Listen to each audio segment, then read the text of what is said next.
Halo semuanya, perkenalkan nama aku Kansa dan aku akan menjelaskan mengenai hospitality service atau pelayanan hospitalitas. Apa itu hospitality? Hospitality atau hospitalitas berasal dari kata hospice yang berarti sebuah kegiatan untuk menyediakan tempat untuk wisatawan. Industri hospitalitas menurut Harrison merupakan bisnis yang menyediakan akomodasi, makanan dan minuman, dan kombinasi di antara keduanya. Kemudian, hospitalitas itu memiliki filosofi, tapi setiap industri pada sektor hospitalitas memiliki filosofi yang berbeda-beda. Namun, semua filosofi tersebut mengacu pada hal yang sama, yaitu memberi pelayanan yang terbaik kepada tamu agar mencapai kepuasan tertinggi. Contohnya adalah dari Marriott Group, yaitu take care of Marriott people and they'll take good care of Marriott guests. Yang dimaksud dari filosofi tersebut adalah kita memperhatikan karyawan Marriott, maka karyawan tersebut akan juga memperlakukan dengan baik tamu-tamu yang sedang datang. Kemudian customer service atau pelayanan konsumen. Pelayanan konsumen dilakukan untuk meningkatkan kualitas hidup konsumen melalui pelayanan yang baik kepada para konsumen. Pelayanan tersebut dilakukan dengan cara memperlakukan mereka dengan baik, seperti memahami kebutuhan konsumen yang berhubungan dengan hospitalitas, dan kita berusaha sebaik mungkin untuk memenuhi kebutuhan tersebut. Kemudian, kebutuhan konsumen yang terpenuhi akan mengacu pada kepuasan konsumen. Pelayanan yang baik berhubungan dengan konsumen yang merasa diterima dan nyaman di tempat wisata tersebut, sehingga kita harus sebisa mungkin menyambut dan memperlakukan wisatawan yang datang dengan sangat baik. Kemudian, konsumen kita yaitu tamu. Tamu atau wisatawan merupakan seseorang yang mendapatkan dan memberikan manfaat ketika mengunjungi suatu tempat wisata. Kepuasan yang didapatkan oleh tamu tersebut akan berdampak pada industri hospitalitas dikarenakan kepuasan akan mengacu pada review tamu tersebut dan dapat meningkatkan penilaian suatu tempat wisata. Selain itu, jika tamu memiliki kepuasan yang tinggi, dia akan ada keinginan untuk kembali dan datang mengunjungi tempat tersebut. Maka dari itu, kepuasan tamu sangatlah penting. Kemudian, service.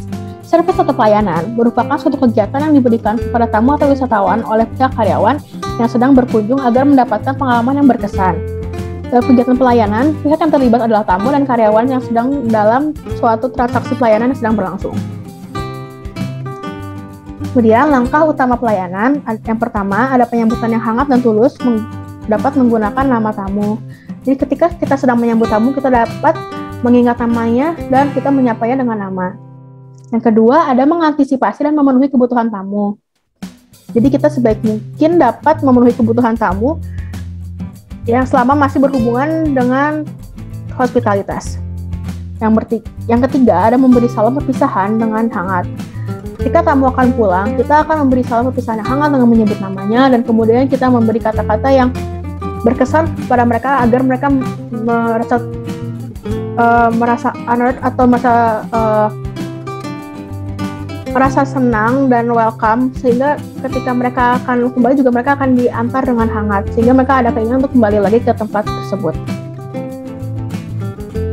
Kemudian, hal yang harus diperhatikan ketika sedang melayani tamu adalah fokus kepada tamu, memahami peran dengan tamu ketika melakukan kontak dengan tamu, kemudian menanamkan budaya pelayanan pada sistem pendidikan dan pelatihan.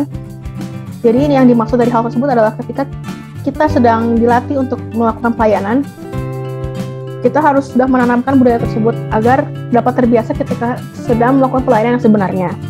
Kemudian menekankan high touch dan high tech. Yang dimaksud dari hal tersebut adalah dapat menggunakan teknologi untuk melakukan pelayanan kepada wisatawan. Dan yang terakhir adalah meningkatkan pengalaman tamu secara rutin. Karakteristik dari pelayanan adalah pengalaman tamu sesuai ekspektasi.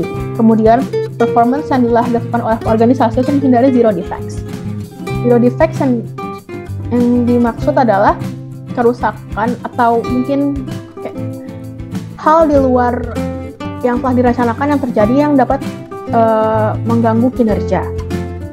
Kemudian ada proses di mana produksi dan konsumsi yang dilakukan secara simultan sehingga tidak ada barang yang bersisa. Dan kemudian karyawan merupakan bagian dari pelayanan. Karyawan tersebut merupakan sebuah produk dari pelayanan itu juga.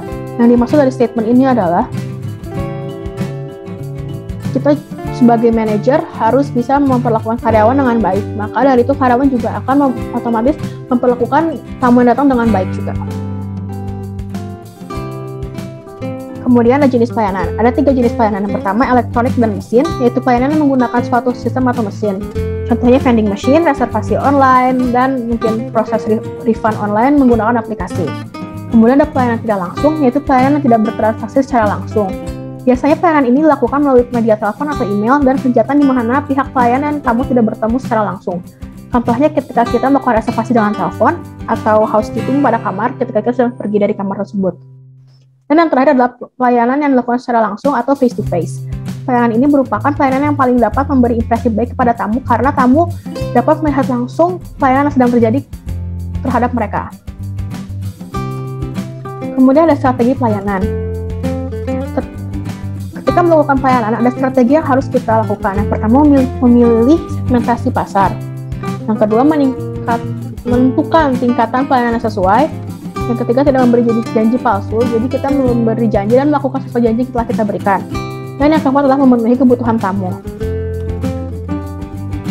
Kemudian ada budaya pelayanan.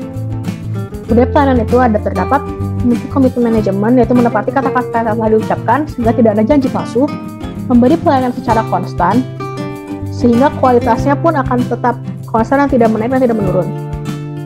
Kemudian memiliki komunikasi yang baik, karyawan diperlakukan dengan baik layaknya tamu. Kemudian untuk manajer memberi pelayanan kepada karyawan dengan sangat baik.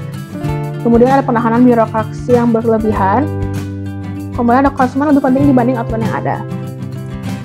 Dalam kasus ini kita harus tetap mengikuti aturan yang ada, cuman kita dapat melakukan secara fleksibel meskipun agak sedikit tidak mengikuti aturan tersebut. Namun kita harus tetap mengikuti dalam batas yang sangat wajar.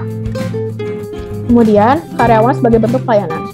Karyawan terlibat dalam proses transaksi dengan tamu ketika melakukan pelayanan, sehingga karyawan termasuk ke dalam produk pelayanan itu sendiri. Karyawan merepresentasikan operasional industri perhotelan atau pariwisata kepada para tamu yang sedang berkunjung. Hal ini merupakan daftar pustaka yang telah saya cari untuk membuat materi ini. Terima kasih atas perhatiannya. Mohon maaf jika ada kesalahan dalam pemberian materi. Saya harap materi ini dapat membantu Anda di masa yang akan datang. Sampai jumpa.